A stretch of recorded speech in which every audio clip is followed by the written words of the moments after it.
Buenos días, ingeniero. A continuación vamos a explicar las aplicaciones de las integrales. Esta en su vez se divide en tres subtemas. El primer subtema es áreas entre las curvas de volúmenes de sólidos de revolución y longitud de arco. El segundo subtema es aplicaciones a la física, ingeniería, economía y biología. El tercer subtema es probabilidad, valores promedios y distribución de normales. Yo voy a explicar qué es el primer subtema, áreas entre curvas, volúmenes de sólido, de revolución y longitud de arco. Bueno, para entender primeramente hay que entender esta introducción a la integral, que es que si desarrollamos el concepto de integrales definidas para encontrar el área bajo una curva de un integral de tiempo dado, en esta sección ampliamos esta idea para calcular el área de áreas más complejas, comenzando por encontrar el área entre dos curvas en funciones de x, comenzando con el caso simple donde una función siempre es mayor que la otra. A continuación consideramos casos donde las gráficas de funciones se intersecan. Finalmente veremos cómo calcular el área entre dos curvas en función de y. ¿Qué es área de una región entre dos curvas? Supongamos que f de x y g de x sean funciones continuas en un intervalo cerrado de a y b, tal que f de x sea mayor o igual que g de x en a y b. Queremos encontrar el área entre las gráficas donde las funciones como se muestran en las figuras que están en pantalla. Bueno, lo que quiero explicar es que si dividimos el intervalo en el eje y aproximar el área entre las gráficas de las funciones con rectángulos como se muestran en pantalla, entonces para i es igual a 0,1, 2, etcétera, n, sea que p es xy, una partícula regular de a y b. Luego para i es igual a 1, 2, etcétera, n, elijamos un intervalo de xy menos 1 y xy. Construya un rectángulo que se extienda verticalmente desde g de xy a f de xy. En la figura mostramos los rectángulos cuando xy selecciona como un punto final izquierdo del intervalo con n es igual a 10. En la figura mostramos un rectángulo representado en el detalle, como aquí está en pantalla, donde graficamos con unos rectángulos y lo que les expliqué que representamos con un rectángulo grande. La altura, bueno, para explicar un poco más a detalle los gráficos, la altura de cada rectángulo individual es de f de x y menos g de x, lo que le explicaba anteriormente. En el ancho de cada rectángulo es x. Agregando las áreas de todos los rectángulos, vemos que el área entre las curvas se aproximan por la fórmula que tenemos siguiente. Esta es una suma de Riemann. Entonces tomamos el límite cuando n sea al infinito y obtenemos la fórmula que está en pantalla.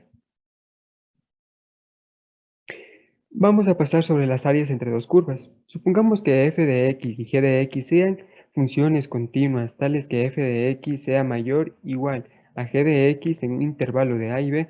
Supongamos que R denota la región delimitada arriba por la gráfica de f de x, abajo por la gráfica de g de x, y a la izquierda y a la derecha por las rectas x es igual a y x es igual a b respectivamente. Entonces, por el área de R viendo dada por la fórmula que tenemos aquí, que sería el área es igual a la integral de b de a, que está f de x menos g de x por d de x. Para la continuación explicaremos un ejemplo para que sea más entendible el tema. Nos dice, si R es la región acotada arriba por la gráfica de la función f de x es igual a x más 4 y abajo por la gráfica de la función g de x es igual a 3 menos x sobre 2 en el intervalo de 1,4, que serán los puntos, encuentre el área de la región R. Aquí podemos calcular de una mejor manera la gráfica en GeoGebra o en cualquier aplicación para que se les haga más fácil. Y de aquí aplicamos la fórmula, lo que les expliqué en la diapositiva anterior. Mientras que desarrollamos el ejercicio reemplazando los valores y los valores obtenidos, lo que nos llega a continuación es el área de la región, que es de 57 sobre 4 unidades sobre 2, lo que nos da como resultado. Luego el primer subtema se divide en tres fases. Ya explicamos el área, luego vamos a ver el volumen de los sólidos de revolución. Bueno, antes de entrar a ese tema vamos a explicar un poco más a detalle qué es. Si explicamos físicamente los sólidos de revolución, se refieren todos aquellos objetos que son intersectados y se componen de una sección circular. Con un fin de entenderlos también matemáticamente, sea f de x con una curva y esta sea una que esté rotando 360 grados alrededor del eje x entre el intervalo de de x es igual a y x es igual a b. En la rotación, la curva representa un sólido y ese sólido se denomina sólido de revolución. En cálculo del volumen de sólido de revolución es una de las importantes aplicaciones de las integrales. El método integral del cálculo de volúmenes de sólidos de revolución se conoce comúnmente como integración de disco. De disco. El disco está usualmente integrado a lo largo del eje de la partícula dada.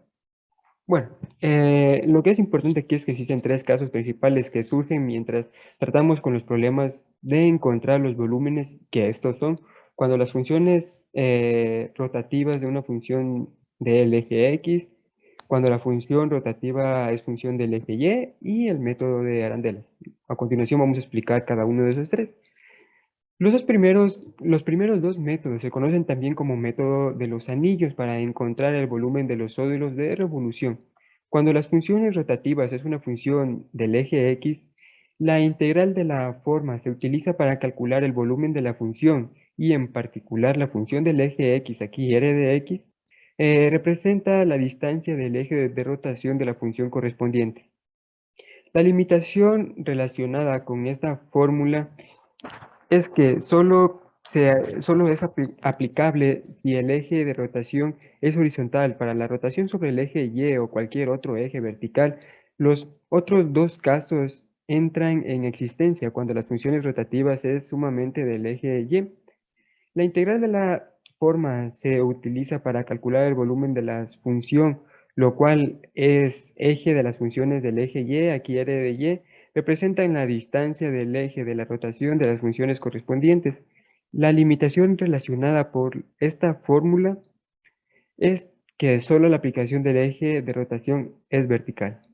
Y luego, ¿qué nos dice el el tercer parte más importante? Dice los métodos de las arandelas, que puede existir el caso cuando el sólido de revolución es hueco. El proceso para encontrarlo se conoce a menudo como método de arandelas. En este volumen de sólido exterior se resta el volumen del sólido interior. Aquí RO de X representa la función que está en la distancia máxima del eje de rotación. RI de X representa las funciones de esta de la distancia mínima del eje de rotación. La limitación relacionada con esta fórmula es que solo es aplicable si el eje de revolución es del eje X para rotar cualquier sólido alrededor de un eje horizontal. El valor del eje horizontal se resta de la fórmula correspondiente, esto es h menos RO d de x menos 2 por 2 menos HRI por 2 d de x. La fórmula también puede ser modificada por la rotación alrededor del eje vertical. Para continuación, un ejemplo para entender de mejor manera. Nos dice si la ecuación y es igual, representa un semicírculo en una rotación de 360 grados del semicírculo a lo largo del eje X, forma una esfera, suponga que está rotando entre los puntos X es igual a menos R y X es igual a R. Ahora, X2 más Y2 es igual a R2 y por tanto Y2 es igual a R2 menos X2. Aplicando la fórmula obtenemos lo siguiente, que V es igual a R2 menos X2 de dx, sería R2X menos X3 sobre 3 menos RR. Obtenemos el siguiente resultado. Por lo tanto, hemos obtenido la fórmula estándar del volumen de la esfera, lo cual representa la exactitud del procedimiento. Para entrar con el tercer apartado de este tema, de la longitud de arco, si se tiene una función f de x derivable en un intervalo a, b, entonces encontramos mediante la longitud de la gráfica en este intervalo. Esa longitud se conoce como longitud del arco de la curva, como vemos en pantalla. Usualmente medimos la longitud de una línea recta, para las curvas también tiene longitud. Por ejemplo, es la circunferencia de un círculo de radio RRR, cuya longitud es 2pi R2 pi R2.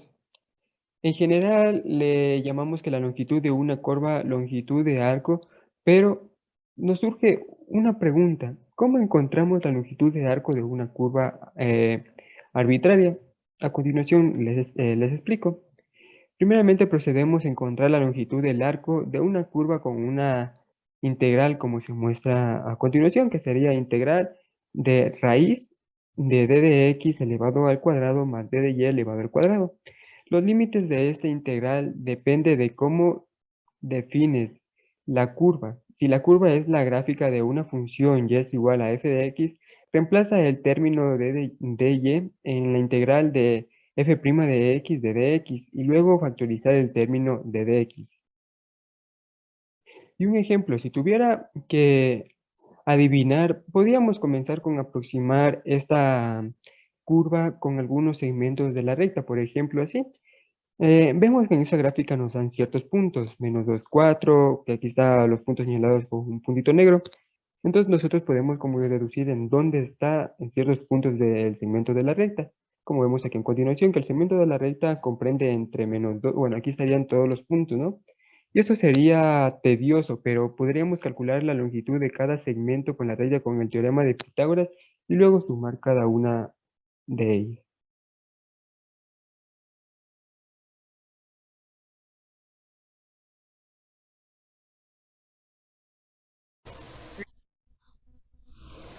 Bien, en este momento yo me voy a dedicar específicamente a hablar sobre las aplicaciones de las integrales en las diferentes áreas.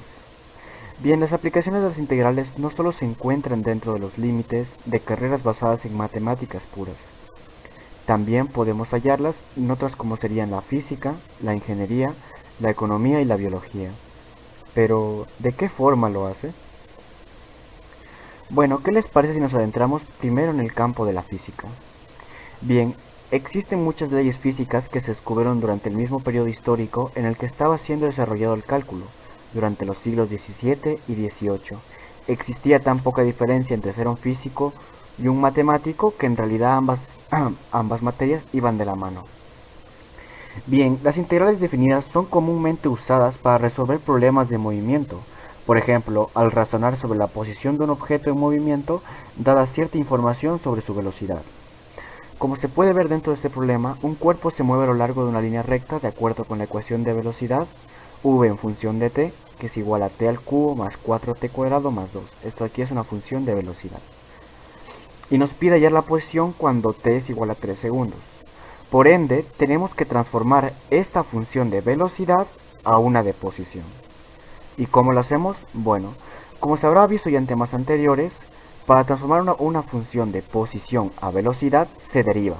Entonces, para hacer una de velocidad a posición, sería lo contrario, que es integrar. Dándonos como resultado este ejemplo que vemos en el lado de acá. Como se puede ver dentro del campo de la física, también podemos observar las integrales. Pero vayamos más allá. ¿Qué les parece si hablamos de las ingenierías? Aunque no lo creas, las integrales también tienen aplicaciones en las carreras de ingeniería. De hecho, es más común de lo que crees ver diversos ejemplos de estas saliendo de lo común. Sería solo saliendo de lo común como sería solo para resolver problemas matemáticos en un examen.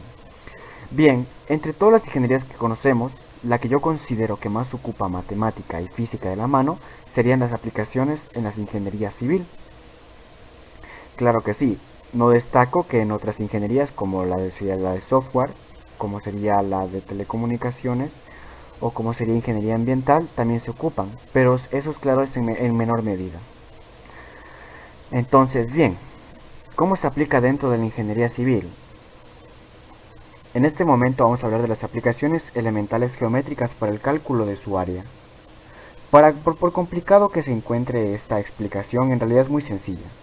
La primera aplicación de las integrales en el área de la ingeniería civil permite conocer cuáles son las figuras geométricas, así como sus dimensiones y otras características que te permitirán a la empresa o al ingeniero elaborar una base sólida sobre el cual llevará la realidad. Algún ejemplo práctico de esto sería un edificio y la forma que tendrá, la construcción de una obra hidráulica o unas vías automotoras. Bien, pasamos al segundo, que sería el estudio de las dimensiones del lugar.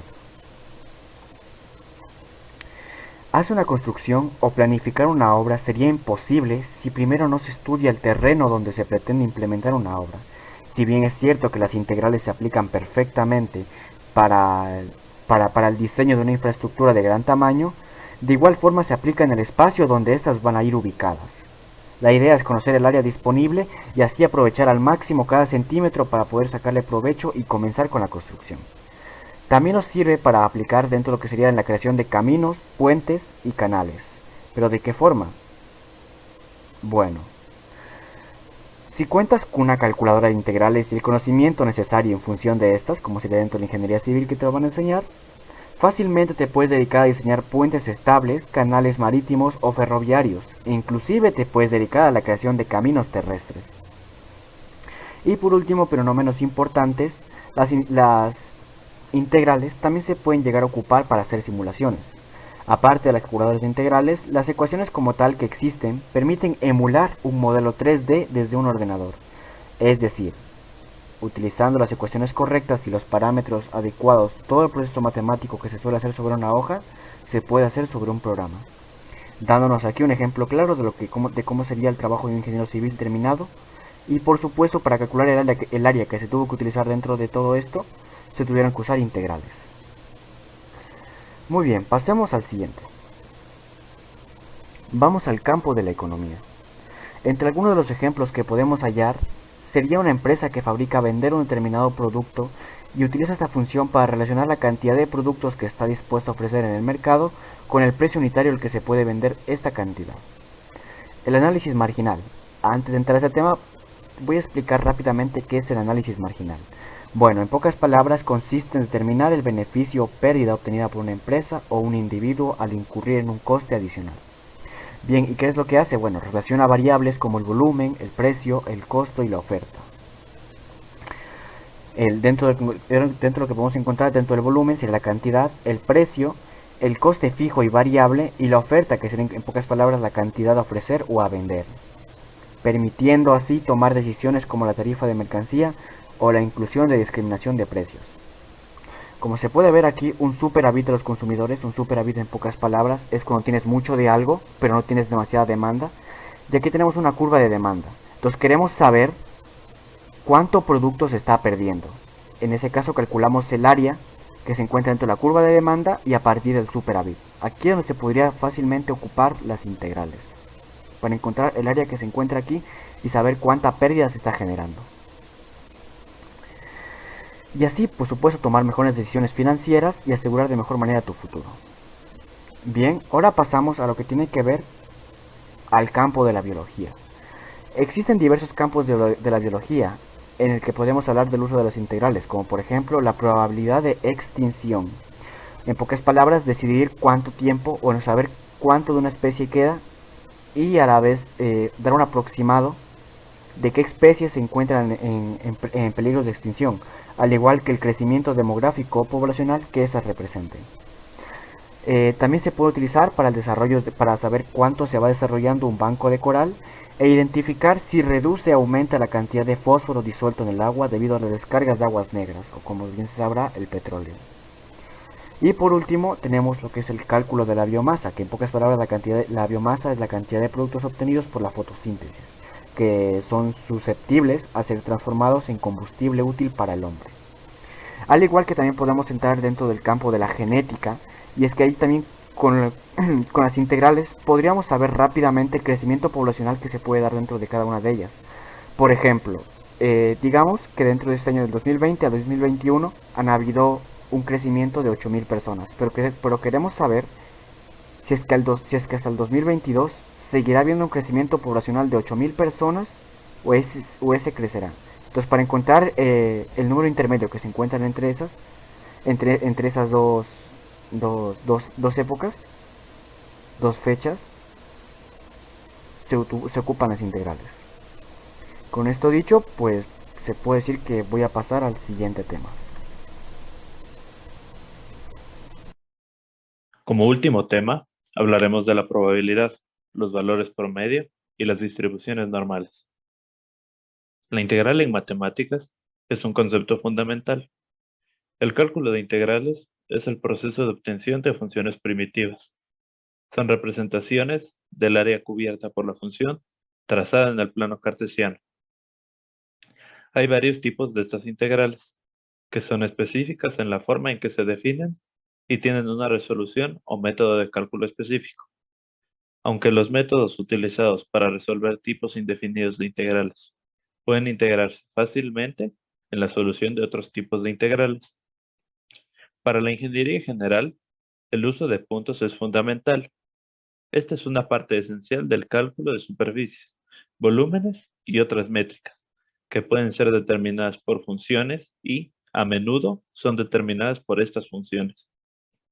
De esta forma, los ingenieros pueden realizar de manera correcta y eficiente cálculos complejos para construir la infraestructura y las tecnologías, muchas de las cuales son utilizadas por una gran parte de la población actual.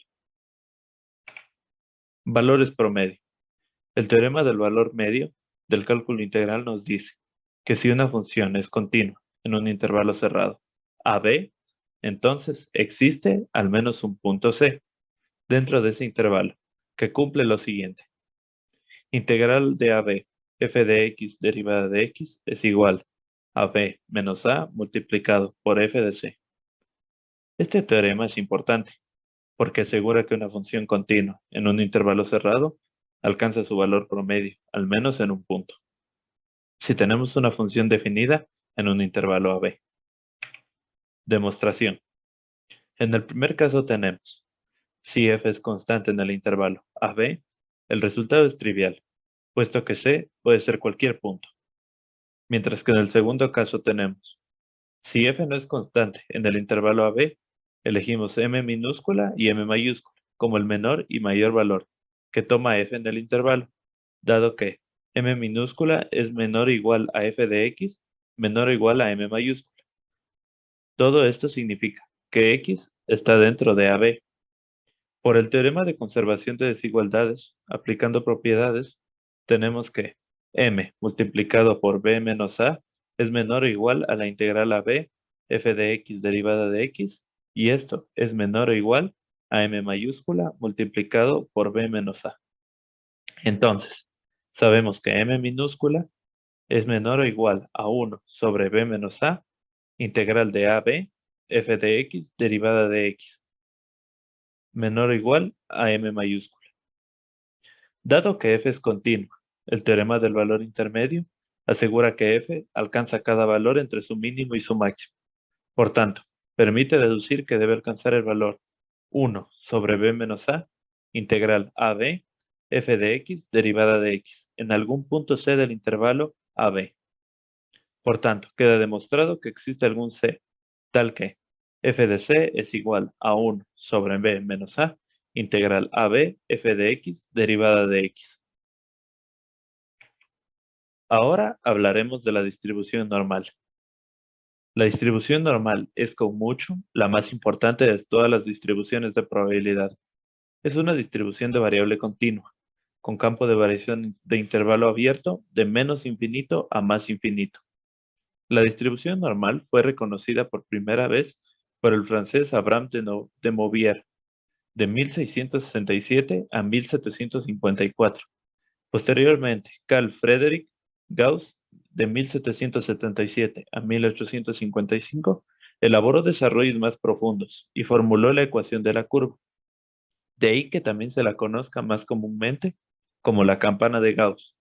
Su importancia se debe fundamentalmente a que, por un lado, con esta distribución se pueden modelizar un gran número de fenómenos reales, como ocurre con casi todas las características cuantitativas de grandes poblaciones. Por otro lado, muchas distribuciones de uso frecuente tienden a estar cerca de la distribución normal, bajo ciertas condiciones. Finalmente, con la ayuda del teorema del límite central, todas aquellas variables que pueden pensarse como causadas por una gran cantidad de pequeños efectos, como los errores de observación, tienden a obedecer una distribución normal. La distribución normal es una distribución variable continua que está especificada por dos parámetros, cuya función de densidad depende de estos dos, y el resultado es la media y la desviación estándar de la distribución.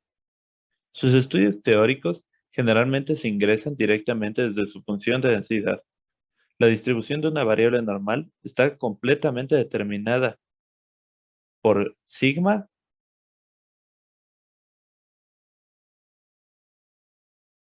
La distribución de una variable normal está completamente determinada por dos parámetros, por micro y sigma, donde micro es la medida y sigma es la desviación típica. La verificación de la hipótesis de normalidad resulta esencial para poder aplicar muchos de los procedimientos estadísticos que habitualmente se manejan. Tal y como ya se apuntaba antes, la simple exploración visual de los datos observados mediante, por ejemplo, un histograma o un diagrama de cajas podrá ayudarnos a decidir si es razonable o no el considerar que proceden de una característica de distribución normal. Resulta obvio que este tipo de estudio no puede llevarnos sino a obtener una opinión meramente subjetiva acerca de la posible distribución de nuestros datos y que es necesario disponer de otros métodos más rigurosos para contrastar este tipo de hipótesis. En primer lugar, deberemos plantearnos el saber si los datos se distribuyen de una forma simétrica con respecto a su media o presentan algún grado de asimetría, pues es esta una de las características fundamentales de la distribución de Gauss. Aunque la simetría de la distribución pueda valorarse de modo simple, atendiendo a algunas medidas descriptivas de la variable en cuestión, comparando, por ejemplo, los valores de media, mediana y moda. Resultará útil disponer de algún índice que nos permita cuantificar cualquier desviación. Gracias.